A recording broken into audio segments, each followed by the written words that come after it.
Dieses Video ist für dich, wenn du ewig an deinen Entscheidungen zweifelst oder wenn du immer versuchst, dich abzusichern und alles 100% sicher zu machen, bevor du irgendwas Neues wagst und dann drauf kommst, dass das ganz selten der Fall ist, dass du wirklich was Neues machst. Hi, ich bin Martina. So schön, dass du da bist. Ich war früher wirklich so ein Angsthase. Ich habe alles überdacht. Ich hatte vor allem Angst und ja, habe deswegen einfach ganz viele Dinge nicht gemacht. Und es ist so interessant, dass mir heute so oft Menschen sagen, dass ich so mutig bin. Hey Martina, du bist so mutig. Das ist was ich richtig, richtig oft höre. Und ich muss immer so schmunzeln, weil ich mir dachte, okay, wow, ich hätte mir früher niemals gedacht, dass irgendjemand sagen würde, ich bin mutig. Also du kannst es ändern, du kannst dieses ängstlich sein, dieses, oh Gott, was ist, wenn ich was falsch mache, wenn irgendwas nicht so funktioniert, wie es funktionieren soll, wie ich das möchte.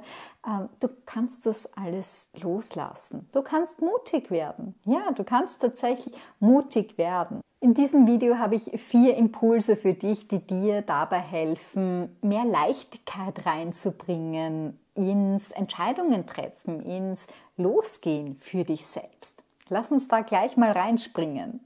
Zuerst mach dir mal bewusst, dass deine Angst wahrscheinlich ganz oft weniger daher rührt, dass tatsächlich dann etwas nicht so läuft, wie du glaubst, sondern dass du eher Angst vor der Bewertung hast.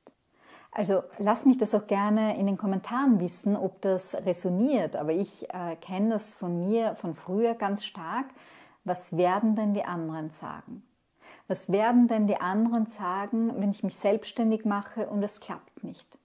Was werden denn die anderen sagen, wenn ich nach Irland ziehe und dann draufkomme, mir gefällt es da nicht und ich komme wieder zurück?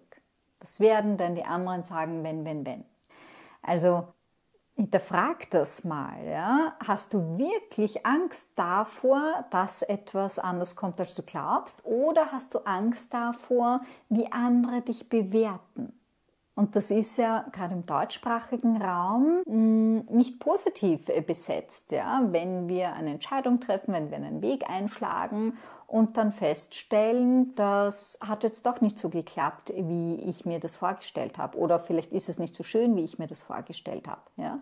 Das ist dann ein Fehler und Fehler sind ja ganz schlecht. Also zumindest hier bei uns im deutschsprachigen Raum. Fehler machen ganz, ganz schlecht. Ja. Das ist natürlich eine kulturelle Sache. In Amerika ist die Fehlerkultur eine völlig andere.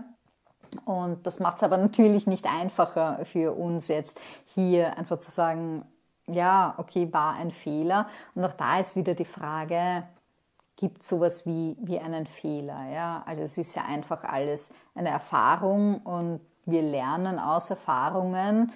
Okay, das war jetzt eine Erfahrung, ich weiß jetzt, dass es so nicht klappt oder ich weiß jetzt, dass mir das gar nicht so gut gefällt.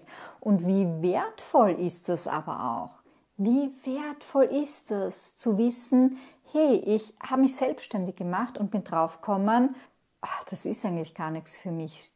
Der Stress und da einfach nicht diese Sicherheit zu haben, dass ich am Ende des Monats mein Gehalt bekomme, egal ob jetzt Kunden da waren oder nicht.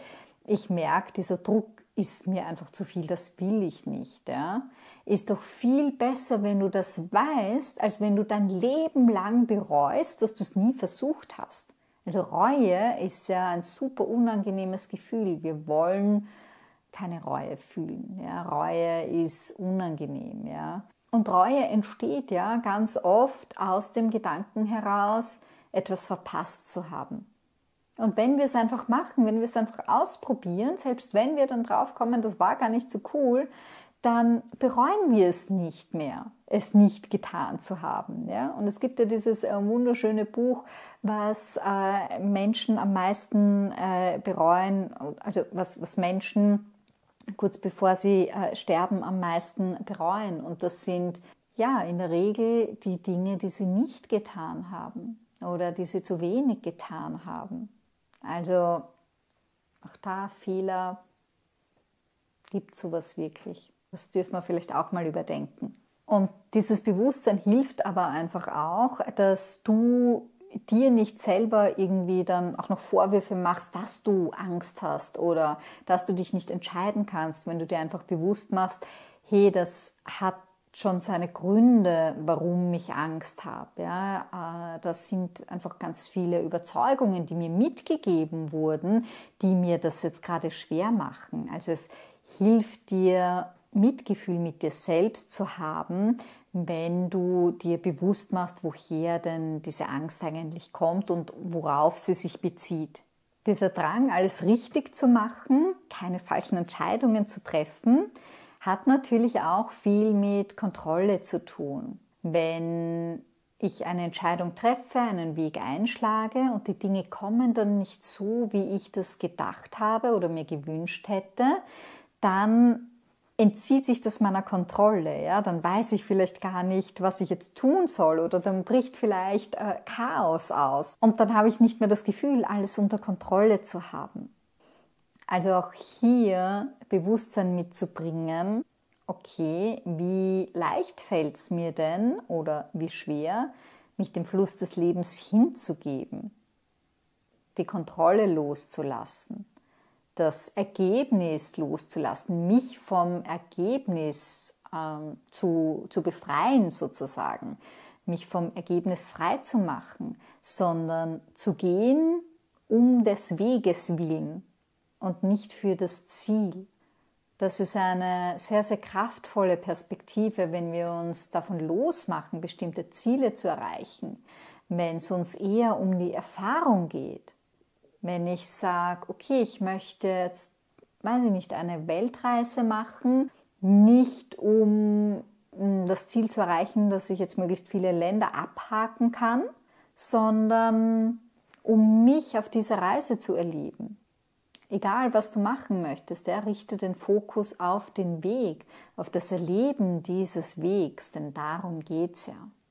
Also auch eine falsche Entscheidung bringt Erfahrung, ist ein Erlebnis, bringt Wachstum. Was bei Entscheidungen auch immer hilft, mit der Angst zu gehen, denn es ist normal, dass Angst dabei ist, wenn wir neue Dinge tun. Aber was uns dabei hilft, mit der Angst zu gehen und die Angst vor einer falschen Entscheidung so ein bisschen zu reduzieren, ist, wenn wir wertebasiert handeln, wenn uns bewusst ist, was unsere Werte sind und wenn wir im Einklang mit unseren Werten leben und die Entscheidungen im Einklang mit unseren Werten treffen, dann reduziert sich die Angst davor, dass die Entscheidung falsch ist, weil wir ja nach unseren Werten gehandelt haben. Also auch da frag dich mal, die Entscheidung, die ich gerade treffen will, ist die stimmig für mich? Passt die zu meinen Werten?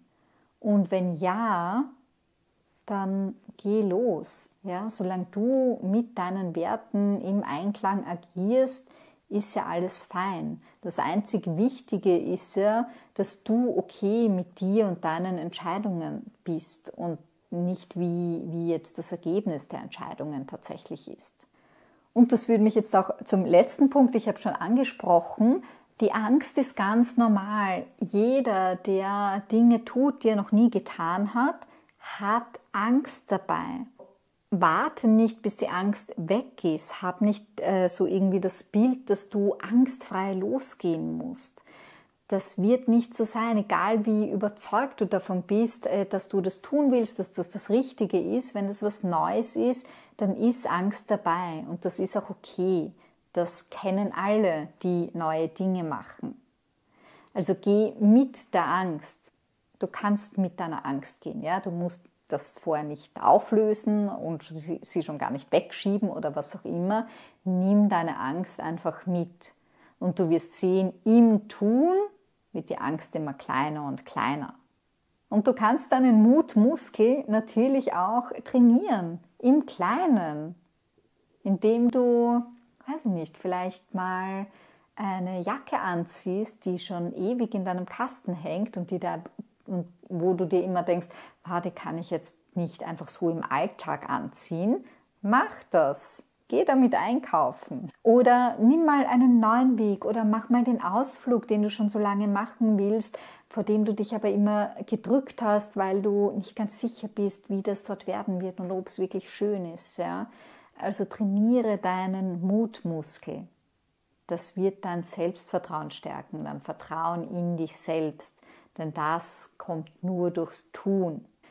Lass mich gerne in den Kommentaren wissen, wie das für dich funktioniert. Ich wünsche dir noch einen wunderschönen Tag. Vielen Dank fürs Zuschauen und wir sehen uns im nächsten Video.